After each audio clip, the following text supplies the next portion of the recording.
Сәлем достар, менің каналыма тіркеліп лайк басып кетуді ұмытпаңыздар, рахмет.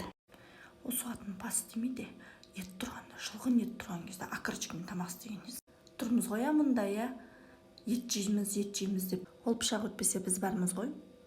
Ой, білем, ақыл жуымаш дедім де берге жібердім де ана акырчыканы болчын. Сен өзінше бастықсың ба, не бұрыннан бері жүрген? Атак, мен местный, мен білдім ба, мен келгенме біраз болды, мен септірмін, сен сияқты Қытай емес. Қой, екеуің ұрса бермеңдер, бәрібірде тураймын ғой, өтетін пышақпен дедім да акырчыканы пашақ-пашағын шығарып турап тастадым. Мені аямай майдалап турап тастады. Оңбаған екенсің бар ғой, Сен ағайдан пияз ашын деп көзім ашып жылап алдым бірлет. Сен де бір быттайып алып ашты екен. Ха-ха, пияз, ятай.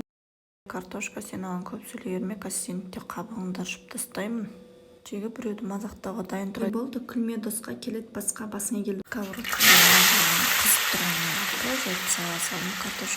Картошканы үстіп қызартып, әдемілеп қуырып алып, картошканы сүзіп алдым да, ол картошканың орнына сақ еткізіп, сүзіп, акарачканы қуырып, оның үстіне картошканы қайтадан салып, осындай әдемі акарачкадан қуырдақ жасадым.